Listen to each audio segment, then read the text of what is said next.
Menjadi PNS merupakan impian banyak orang. Makanya banyak yang bertanya-tanya, kapan ya pendaftaran CPNS 2022 dibuka? Nah, di episode kali ini Mimin akan membahas perkiraan waktu pembukaan CPNS 2022, apa itu jalur PPPK, dan perbedaannya dengan CPNS. Selain itu, saya juga akan membahas persyaratan untuk menjadi aparat negara, baik dari jalur CPNS maupun PPPK. Mau tahu gimana detailnya? Sebelum kita membahas detailnya, jangan lupa untuk subscribe dan like karena channel ini membahas berbagai cara untuk mendapatkan uang tambahan. Buat teman-teman yang tertarik bisnis kuliner, silakan mampir ke channel Bisnis Kuliner karena di sana ada informasi resep dan berbagai tips untuk berjualan makanan dan minuman. Atau buat kalian yang ingin tips kesehatan dan lifestyle, kalian bisa mampir ke channel Smartpedia. Dan kalau teman-teman mau tahu gimana caranya untuk dapat uang tanpa kerja, silakan klik link di deskripsi untuk belajar investasi di Bibit dan masukkan kode ekstra untuk dapat welcome cashback Rp25.000. Ada pilihan syariahnya juga loh. Oke, yuk lanjut lagi nonton videonya. Selamat menonton! Setelah pendaftaran CPNS 2021 ditunda berkali-kali karena pandemi, sempat beredar gosip bahwa tahun 2022 tidak akan ada pendaftaran CPNS. Setelah dikonfirmasi dengan Menteri Pemberdayaan Aparatur Negara Cahyokumolo, beliau mengatakan pendaftaran CPNS 2022 tetap akan dibuka kok. Menurut prediksi Mimin, pendaftaran CPNS 2022 baru akan dibuka di penghujung tahun. Ya, mungkin sekitar bulan Oktober atau November lah. Tebakan ini Mimin buat berdasarkan waktu pendaftaran di tahun-tahun sebelumnya yang cenderung diselenggarakan setelah pertengahan tahun. Apalagi penentuan formasi apa saja yang perlu diisi biasanya membutuhkan koordinasi banyak pihak. Dan koordinasi ini cenderung terhambat karena pandemi. Jadi ya kemungkinan pendaftaran CPNS-nya akan molor juga.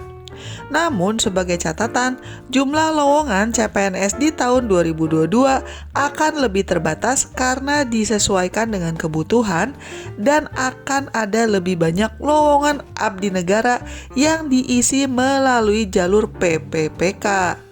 Nah, apa sih PPPK itu? Ini adalah singkatan dari pegawai pemerintah dengan perjanjian kerja. Biasanya ini lebih diperuntukkan untuk formasi guru. Sama halnya dengan PNS, abdi negara yang diangkat lewat jalur PPPK juga mendapatkan fasilitas yang serupa seperti pegawai di pemerintahan pada umumnya. Loh, terus apa dong bedanya CPNS dan PPPK? Penjelasan simpelnya gini deh, kalau PNS dari jalur CPNS itu diangkat seumur hidup. Sedangkan kalau PPPK itu waktunya terbatas dengan kontrak kerjanya. Jalur PPPK ini merupakan jawaban dari keluhan banyak guru honorer yang tidak kunjung diangkat. Lewat seleksi khusus ini, peluang guru honorer untuk diangkat resmi sebagai abdi negara lebih besar. Soalnya, kalau lewat jalur PPPK, pesertanya bisa belajar dan mengulang tes maksimal 3 kali dalam setahun. Sedangkan kalau lewat jalur CPNS, seleksinya biasanya hanya 1 kali dalam setahun. Selain itu, kalau lewat jalur PPPK, Kementerian Pendidikan dan Kebudayaan juga membantu dengan memberikan pendampingan dan berbagi sejumlah materi online. Jadi pesertanya bisa bersiap-siap dengan matang. Kemudian biaya ujiannya juga ditanggung oleh pemerintah. Jadi kandidat PPPK tinggal datang aja deh ke lokasi ujiannya. Wah, enak juga ya kalau dipermudah begitu. Jadi siapa aja nih yang bisa daftar PPPK? Menurut Peraturan Pemerintah Nomor 49 Tahun 2018, berikut sejumlah syarat yang harus dipenuhi oleh peserta PPPK untuk formasi guru. Yang pertama adalah guru honorer, bisa di sekolah negeri atau swasta, dan ini termasuk guru eks tenaga honorer kategori 2 yang belum pernah lulus seleksi menjadi PNS atau PPPK di tahun-tahun sebelumnya. Kemudian, harus juga terdaftar di Data Pokok Pendidikan atau Dapodik.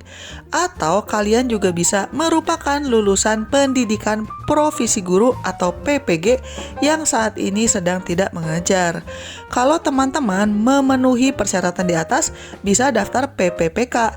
Tapi kalau tidak memenuhi atau kalian ingin daftar formasi lain, maka kalian bisa mendaftar lewat jalur CPNS yang biasa. Sambil menunggu pendaftaran CPNS tahun ini resmi dibuka, teman-teman bisa menyiapkan dokumen-dokumennya dulu nih. Biasanya, dari tahun ke tahun persyaratan dokumennya tidak jauh berbeda. Yang standar itu adalah mengupload scan ijazah dalam bentuk PDF maksimal 800 KB. Foto formal dengan latar belakang merah dalam bentuk JPEG maksimal 200 KB. Dan scan surat lamaran bermaterai yang ditandatangani dalam bentuk PDF maksimal 300 KB. Kalau hal-hal lain seperti TOEFL, sertifikat keahlian, dan sebagainya, itu tergantung permintaan formasinya. Silakan dilihat aja baik-baik ketentuan filenya dalam format apa dan berapa besar ukuran maksimalnya, supaya ketika kalian upload, filenya itu tidak ditolak. Nah, sekarang mari kita bicarakan siapa saja sih yang bisa jadi PNS. Persyaratan di tiap instansi itu berbeda-beda tergantung posisinya. Tapi secara umum, berikut persyaratannya. Saat mendaftar, batas usia pelamar CPNS minimal 18 tahun dan maksimal 35 tahun atau maksimal 40 tahun bagi pelamar yang melamar jabatan dokter spesialis, dokter gigi spesialis, dosen, peneliti, dan perekayasa yang memiliki kualifikasi pendidikan S3 atau doktor. Kemudian, kalian juga harus memiliki track record yang bagus, alias tidak pernah diberhentikan baik secara hormat maupun tidak hormat sebagai pegawai negeri sipil, TNI, dan polisi.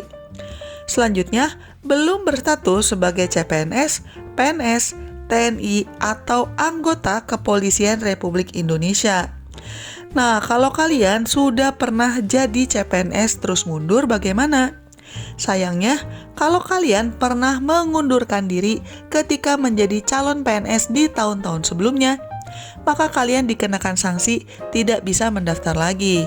Tapi kalau kalian pernah daftar tapi terus tidak lulus tesnya, ya nggak apa-apa, kalian bisa tetap daftar lagi. Selanjutnya, belum pernah dipenjara atau terkena hukuman pidana. Dan kalian juga wajib sehat jasmani dan rohani.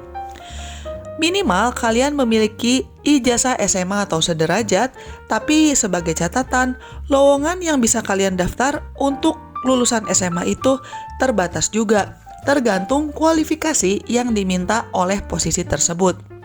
Selanjutnya, kalian juga tidak berpolitik atau menjadi anggota partai politik tertentu. Dan yang terakhir, kalian harus bersedia ditempatkan di mana saja sesuai dengan ketentuan perundang-undangan yang berlaku. Demikian guys, hal-hal yang perlu kalian persiapkan untuk mendaftar CPNS 2022. Biar kalian gak ketinggalan informasi lainnya yang terkait dengan pendaftaran CPNS, jangan lupa subscribe channel ini. Kalau teman-teman ingin tahu cara-cara lain untuk mendapatkan uang tambahan, silakan mampir ke channel saya dan klik berbagai link yang ada di deskripsi. Jangan lupa juga untuk subscribe ya. Sekian dulu episode kali ini dan selamat mencari uang tambahan. Bye-bye!